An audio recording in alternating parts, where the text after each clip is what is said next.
Assalamualaikum warahmatullahi wabarakatuh. Halo everyone, selamat datang di podcast kami.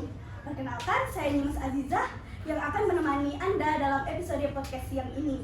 Pada kesempatan kali ini, kami akan membahas topik yang sangat menarik dan pastinya relevan, yaitu tentang branding kampus dalam menarik minat mahasiswa baru. Nah, di tengah persaingan perguruan tinggi yang pastinya semakin ketat, branding kampus ini menjadi salah satu strategi dalam suatu kampus tersebut membangun citra positif dan meningkatkan kepercayaan masyarakat terhadap institusi pendidikan. Untuk membahas tersebut, di sini kami sudah menghadirkan narasumber yang kompeten, yaitu Ibu Dwi Kiki Angela sebagai dosen pada Universitas Putra Indonesia YPTK Padang. Bagaimana kabarnya Ibu? Alhamdulillah baik. Sudah. Alhamdulillah baik juga Bu. Apa yang harus kita bahas hari ini, Mas? Jadi Bu, kita hari ini tuh akan membahas suatu branding kampus dalam menarik minat mahasiswa nih Bu. Jadi menurut saya nih Bu, sebagai mahasiswa tuh branding itu adalah pandangan seseorang atau penilaian seseorang terhadap suatu brand. Menurut Ibu nih, dari pandangan dosen nih, sebenarnya apa sih Bu yang dimaksud dengan branding kampus tuh, dan kenapa branding kampus tuh dianggap penting dalam menarik minat mahasiswa baru? Dan seperti yang tadi udah disampaikan sama Mas juga ya, kalau branding kampus itu, branding itu adalah pandangan ataupun citra yang dilihat sama orang lain terhadap suatu brand atau perusahaan atau institusi kita. Nah, kalau branding kampus berarti apa sebenarnya penilaian dari orang-orang terhadap kampus kita. Nah, itulah yang harus diwujudkan sekarang oleh kampus YPTK Padang, bagaimana membangun branding yang positif di mata masyarakat. Nah, kita tahu sendiri kan, kalau kampus kita itu adalah kampus teknologi. Nah, yang dilihat oleh orang lain itu bukan hanya mahasiswa yang melihat branding kampus kita, itu bukan hanya mahasiswa, tapi institusi melakukan penilaian juga kepada kampus kita. Orang tua yang akan menyekolahkan anaknya di kampus kita itu akan lihat dulu citra ataupun apa sih yang ada di kampus YPTK. Apakah sebagai orang tua saya mau nggak kira-kira menyekolahkan anak saya di sana? Nah, branding yang sudah terbangun sekarang di kampus YPTK Padang adalah kampus yang berbasis teknologi. Jadi kalau orang-orang di Sumatera Barat mau nyari kampus teknologi, ya udah YPTK pilihannya. Nah, pastinya dalam saya sebagai mahasiswa ya Bu, itu ada beberapa hal yang biasanya membuat mahasiswa itu tertarik nih dalam satu kampus tersebut. Nah, itu apa aja sih Bu biasanya hal yang dapat menarik mahasiswa dalam satu kampus? Oke, nah untung gitu ya, Dimas juga adalah seorang mahasiswa gitu ya, pasti sudah merasakan lah apa sih alasan-alasan kenapa sih Dimas berada di kampus UPI sekarang. Mungkin bisa dari jurusannya gitu ya, mungkin tertarik dengan jurusan yang ada di kampus kita, ataupun mungkin dari budayanya, atau mungkin dari branding kampusnya. Wah, kampusnya bagus, suasananya bagus, budayanya bagus gitu ya, kampus yang berbasis agama.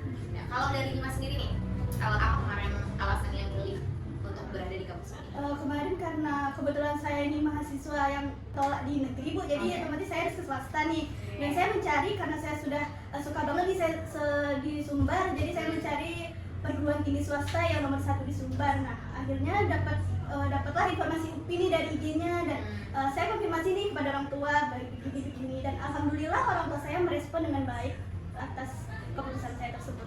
Oke, kemarin sempat tanya nggak sama orang tua kalau kuliah di UPI gimana gitu pendapat orang tua? Hanya membuat nanti atau mungkin ada alasan pendukung lainnya, misalnya kayak oke deh di UPI karena ada tetangga atau ada mungkin keluarga yang berkuliah di sana juga. Sebenarnya kalau dari saya Bu, keluarga saya nih nggak ada yang kuliah di luar kota gitu. Saya adalah orang pertama, dan karena di luar kotanya otomatis kita harus menjaga pergaulan ya Bu. Dan orang tua saya mencari kampus yang tentunya ada menjaga Nilai-nilai agama. ya, nilai-nilai agama kan Bu. Jadi kebetulan kan di UPI ini memang beragama gitu. Jadi orang tua saya mempercayakan saya untuk kuliah di UPI. Nah, betul sekali. Nah, itulah tadi salah satu alasan gitu ya, mahasiswa ataupun orang tua ataupun industri lainnya gitu tertarik terhadap sebuah branding kampus ya, lihatnya dari alasan-alasan tadi. Misalkan nih ada testimoni dari orang gitu ya, yang menyarankan. Biasanya kan kita kalau mau masuk kampus itu ada kakak tingkat atau saudara gitu yang menyarankan ke sana. Bisa jadi dari testimoni orang. Terus apalagi bisa jadi dari kesesuaian jurusan yang kita inginkan gitu. Nah, bisa jadi itu adalah salah satu alasannya. Dan kemungkinan lain atau alasan lain yang bisa mempengaruhi ya seseorang itu untuk berada atau memilih kampus kita gitu ya, itu Itu bisa jadi karena branding yang sudah terbangun. Branding kita kan di media sosial sekarang ini kan sudah sangat bagus sekali ya, dari konten-konten kita, event-event yang ada kita jalankan, orang tuh pasti lihat, oh UPI sangat bertransformasi sekali ya sekarang. Kayaknya kalau saya kuliah di sana atau saya menyekolahkan anak saya di sana, itu akan menjadi sesuatu yang bagus.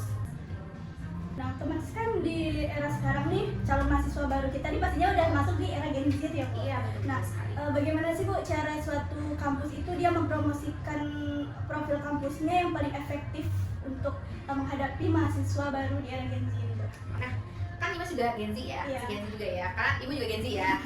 Sedikit banyaknya kita itu sangat berbaur dengan Gen Z, dan kita tuh tahu gimana tipe Gen Z sekarang. Nah, kita awali dengan kita identifikasi dulu generasi yang akan mau masuk ke kampus kita. Kalau sekarang kan zamannya Gen Z, kita harus cari tahu dulu Gen Z itu sebenarnya kesukaannya apa gitu ya, kebiasaannya apa, mereka tertarik di bidang apa gitu ya. Nah, ternyata kita lihat sekarang ini dengan kemajuan teknologi sekarang itu sudah Gen Z sekarang itu sudah melek sekali teknologi gitu ya. Nggak bisa dikatakan nggak ada lagi yang gaptek gitu ya. Semuanya punya media sosial. Sekarang itu apapun bisa kita akses melalui internet gitu ya. Apalagi sekarang yang paling canggih adalah AI gitu ya. Nah, caranya gimana membuat mereka Gen Z ini adalah orang-orang yang banyak positif dan juga negatifnya.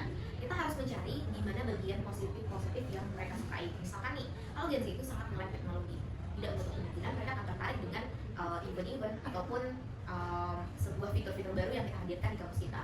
Jadi kita harus menekankan dan menonjolkan sekali bahwa kampus kita, kampus UPTK itu adalah kampus teknologi yang sudah sangat maju, sudah sangat beriringan dengan AI gitu ya. Kita ada kalau untuk anak-anak mahasiswa baru ataupun anak-anak yang ingin trial class di kampus kita itu kan ada VR ya. Nah, mereka itu kan adalah salah satu hal yang bisa kita banggakan, dan di sini tidak semua kampus punya teknologi yang sudah canggih seperti itu. Tapi kan pastinya di dalam kita membuat branding suatu kampus itu kan pasti ada kendalanya ya, Bu. Nah, kendala apa sih, Bu, yang biasa dihadapi kampus dalam membangun branding itu, Bu? Oke, kalau kendala ya, mungkin ini adalah semua kampus menurut Ibu mengalami, semua kampus swasta juga masih mengalami gitu ya. Karena kita adalah kampus swasta dan berbeda dengan negeri. Seperti kata Nyimas tadi di awal ya, bahwa Nyimas berpindah ke swasta karena memang tidak ada kesempatan di negeri. Nah, kita itu secara harfiahnya ya masih menjadi nomor 2 lah daripada negeri.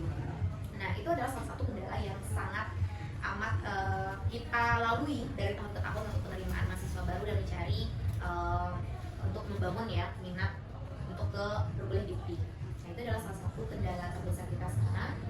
Dan kalau sejauh ini mungkin kendala-kendala lain ya di bidang lain itu kita bisa memacu kampus-kampus negeri gitu ya. Seperti halnya kemarin saja kita itu mendapatkan award ya, mungkin di Instagram kita ada award, itu kita sangat humas yang paling bagus sekarang, bahkan di tingkat nasional. Nah, setelah saya lihat nih, Bu, kan branding kampus UPTK ini sudah alhamdulillah sudah Iya, bagus. bagus. Itu tuh dampak ke minat mahasiswa itu tuh seperti apa, Bu? Oke, karena memang kita membangun branding itu agar semua orang itu sekarang dekat dengan kampus, dengan mengaktifkan sosial media. Jadi orang-orang itu cepat hubungannya. Jangan kalau kayak dulu kan kita harus ke kampus dulu, harus kita bilang dulu ke sekolah, Bu saya mau kunjungan nih ke kampus itu. Nah, kalau kampus kita kan sekarang emang pribadi aja tanpa melewati sekolah, ataupun bahkan orang yang udah tamat sekolah nih, dia udah nganggur gitu ya, dia mau kuliah lagi nih, kita ada program trial class dari itu untuk umum gitu, dan itu tidak melibatkan sekolah manapun gitu. Nah, itu adalah salah satu peluangnya sekarang yang bisa kita ambil. Baik everyone, dari pembahasan yang telah Ibu Kiki tadi sampaikan dapat disimpulkan bahwasannya branding kampus itu memiliki peran yang sangat penting dalam menarik minat mahasiswa baru. Branding kampus ini tidak hanya berkaitan dengan promosi, tetapi juga mencerminkan adanya kualitas dari suatu akademik, budaya kampus, serta kepercayaan yang dibangun di tengah masyarakat. Demikian podcast kita pada episode kali ini. Terima kasih kami ucapkan kepada Ibu Kiki sudah membersamai kami podcast pada siang hari ini. Semoga pembahasan ini dapat menambah wawasan bagi pendengar. Saya Nyimas Aziza selaku host pada podcast kali ini pamit undur diri. Wassalamualaikum warahmatullahi wabarakatuh.